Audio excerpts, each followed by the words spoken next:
salah satu tujuan dari penulis novel perang yang dulu untuk mengingat-ingat sejarah ya, sebagai suatu dokumentasi dari peristiwa sejarah, dan itu orang yang membacanya bisa mengingat-ingat peristiwa sejarah yang baru lalu gitu ya. Nah, kemudian yang kedua adalah untuk mengkritik perang. Jadi ya antara lain juga untuk melawan perang ya. Seperti kalau kita tahu dulu di perang Vietnam kan banyak ya kritikus-kritikus perang gitu ya, melibatkan banyak pihak ya.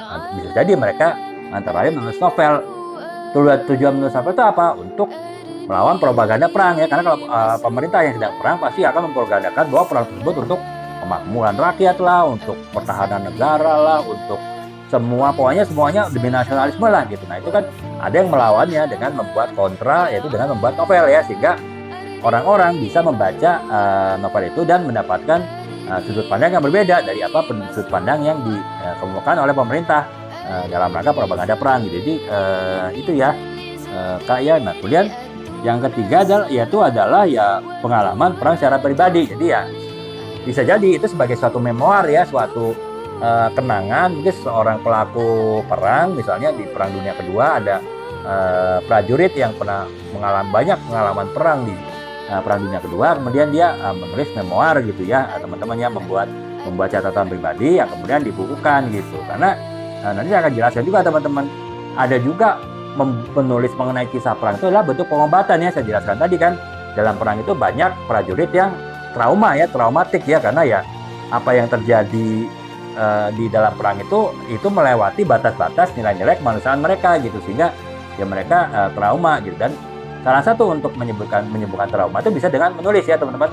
Mungkin teman-teman pernah lihat tuh, saya pernah live beberapa waktu lalu bahwa kita menulis itu juga menjadi proses healing ya, bagian kita untuk menenangkan jiwa, bagian kita untuk menghilangkan kegundahan jiwa, kegalauan jiwa, bahkan mungkin untuk menghilangkan trauma. Itu menulis bisa mempunyai dampak seperti itu. Nah makanya ketika seseorang penulis cerita perang, bisa jadi itu adalah untuk menyembuhkan kegalauan jiwanya, menyembuhkan gangguan jiwanya akibat perang ya, menyembuhkan trauma akibat perang yang dihadapin gitu. Jadi itu ya